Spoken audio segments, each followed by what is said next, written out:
आता काय पण असं झोमतंय गोंधळ का करणं कानाला? बरं नाहीये. मराठी ऐका ना. माणसाचा प्रश्न आहे. ऐका ऐका सकारात्मक ऐका उत्तर ना. पाहिजे ना. ऐकून घ्या ऐकून घ्या.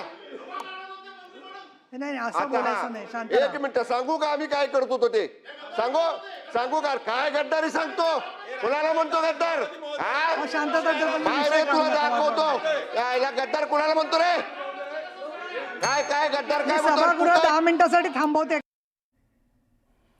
दरम्यान ज्या शब्दावरून परब आणि देसाईंमध्ये वाद झाला तो शब्द गद्दार हा शब्द विधान परिषद उपसभापती नीलम गोरे यांनी पटलावरून तो काढून टाकलेला आहे.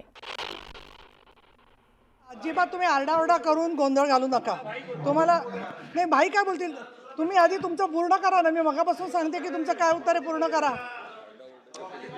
सन्माननीय सभापती महोदया, मी या मुद्द्यावरती हो, त्यांचं बोलत पूर्ण करा होतो. वाक्य आता उगाच तेच नको. नाही. आणि तो गद्दार शब्द मी काढून टाकते याच्यात. हा. थेट प्रक्षेपण आता आपण बघणार आहोत. आम्हाला जर कुणी मोठ्या आवाजामध्ये आणि आमचा अपमान करणारं, आमचा अवमान करणारं, आमची बदनामी करणारं सभागृहामध्ये ऑन रेकॉर्ड जर कोणी वक्तव्य करत असेल तो किती कुठलाही कुणाचा असला जवळचा लांबचा आम्ही ते सहन करणार नाही. म्हणून त्यांचा आवाज जसा वाढला ते आरे तुरे बोलायला लागले, मी आरे तुरे बोललो, ते बघतो म्हणले, मी पण बाहेर हे बघतो म्हणलं. याच्यापेक्षा वेगळं काय झालं नाही. बघणार आहे का आता का वाद मिटलाय सर?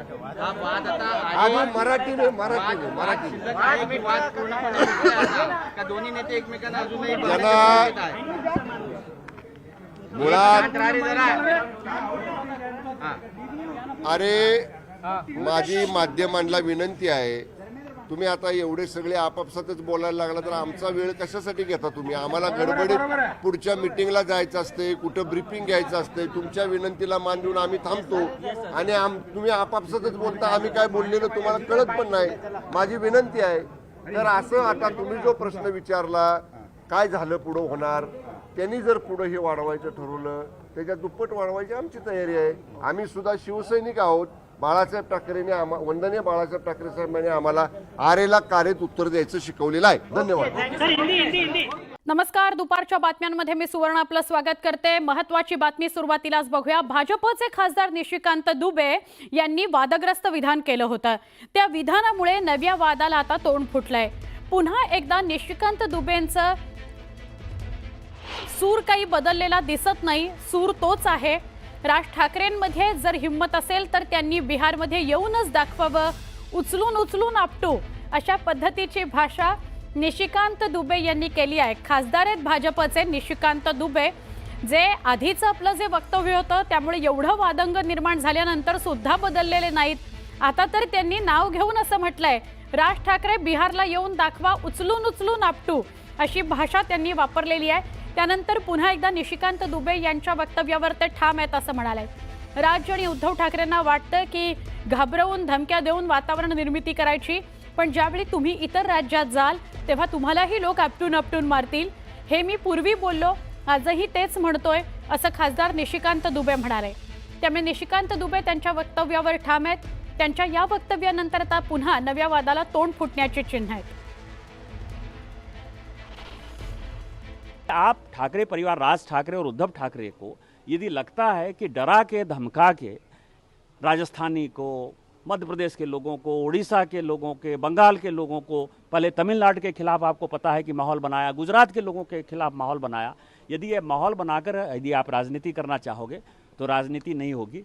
और जब आप इन राज्यों में जाओगे, चाहे आप तमिलनाडु में जाओगे, चाहे आप केरल में जाओगे, चाहे आप कर्नाटक में जाओगे, तो वो सब भी जो है आपको पटक के मारेंगे. मैंने ये बात कही और मैं अपनी बात फिर से दोहरा रहा हूँ.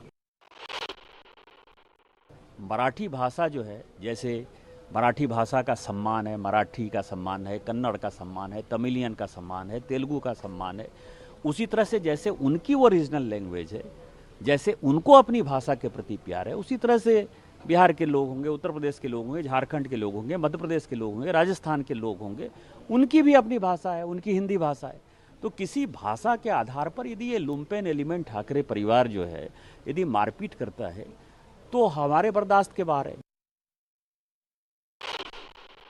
महाराष्ट्र का इस देश के इकोनॉमी में बड़ा योगदान है, उससे कोई डिनाई नहीं करता. हमारी बातों को जो है गलत ढंग से लोगों ने समझा, लेकिन हम ये कह रहे हैं कि मुंबई जो है या महाराष्ट्र जो टैक्स पे करता है, उस टैक्स पेयर के मनी में हमारा भी योगदान है। इसका ठाकरे परिवार से लेना देना नहीं है, इसका मराठा से लेना देना नहीं है। इसका यह है जैसे कौन टैक्स पे करता है। State Bank of India tax pay करती है क्योंकि उसका हेडक्वार्टर वहाँ है। तो स्टेट बैंक ऑफ इंडिया में, जहाँ मैं सिक्किम में खड़ा हूँ, तो सिक्किम के लोग भी तो स्टेट बैंक ऑफ इंडिया में पैसा देते हैं, इनका पैसा भी तो वहाँ जमा है ना। लेकिन उसका टैक्स का पैसा यदि मिलता है तो वो महाराष्ट्र के खाते में जाता है। LIC है, इतनी बड़ी इंश्योरेंस एजेंसी है, उसका हेडक्वार्टर कहाँ है? आप जो है गरीबों को मारपीट करते हो। वहां जो है माहिम में जो है सारे मुसलमान हैं, हिम्मत है तो तुम वहां चले जाओ। स्टेट बैंक ऑफ इंडिया का चेयरमैन मराठी नहीं बोलता है, वो तो आंध्र का है, तेलुगु बोलता है बेचारा, आप उसको जरा मारपीट करके देखो। LIC का जो चेयरमैन है वो नॉर्थ ईस्ट का है, भानु, जरा उसको जरा मारपीट करके देखो। मेरा ये कहना है कि जो गरीब आदमी है, जो कमाने खाने गया है और जिसका कि महाराष्ट्र के इकोनॉमी में योगदान है, जितने बड़े इंडस्ट्री है, यदि टाटा हुआ तो टाटा बिहार में ही सबसे पहले इंडस्ट्री लगाया। यही तो मैंने कहा, इसमें कौन सी बड़ी बात करी। माजी महापौर किशोरताई पेडणेकर आपल्या सोबत आहेत, त्यांच्याशी बोलूया। किशोरताई, अजून काही निशिकांत दुबे यांची मगरुरी कमी झालेली नाही। पुन्हा एकदा त्यांनी तेच वक्तव्य केलं की बिहारमध्ये राज ठाकरेंनी येऊन दाखवावं, त्यांना पटक पटक के मारेंगे। एकतर मुळामध्ये भाजपाच्या सगळ्या खासदार आमदारांना चरबी आली आहे आणि तिकडे बसून काही बोलायचं आणि इकडे महाराष्ट्र पेटवायचा, हा तो काय आणि धंदा मांडलाय। त्या धंद्याला त्या दिवशी चोख उत्तर दिलेलं आहे, जेणेकरून मुंबईची लोक, महाराष्ट्राची लोक तुमच्या बिहारमध्ये किंवा UP मध्ये आणि तुम्ही पटक पटक के मारे, तर आम्ही काय आमच्या हात केळी खायला गेले। आणि दुसरं म्हणजे आता राज ठाकरेंना का तुम्ही कॉर्नर करताय? बरोबर, कारण नसताना राजसाहेबांना कॉर्नर करणं म्हणजे तुम्हाला महाराष्ट्रामध्ये परत दुही माजवायची आहे आणि घराघरांमधनं भांडणं मिटवायची नाहीये, तर ती वाढवायची आहेत। अजून एक किशोरीताई, भाऊबंदकी, ही भाऊबंदकी जोरात करायची आहे। बरोबर, सरळ सरळ कोण हा दुबे? लोकांनी निवडून दिला पण तो खासदार आहे, तुझी काय लायकी महाराष्ट्रावर तरी बोलायची?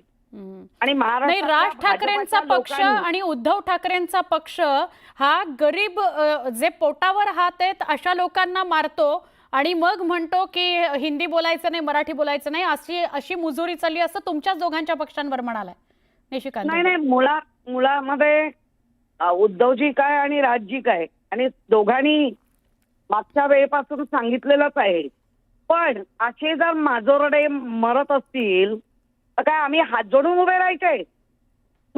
छत्रपती शिवाजी महाराजांनी त्यावेळेला जर ती तलवार उचलली नसती, मग ती त्यांची बौद्धिक तलवार असेल, मानी दिलेल्या संस्काराची तलवार असेल, नाहीतर तळप ती तलवार असेल, हा महाराष्ट्र आमचा राहिला असता का? नक्की किशोरीताई, क्षमा करा थांबवते। धन्यवाद, तुम्ही प्रतिक्रिया दिलीत त्याबद्दल। मंत्री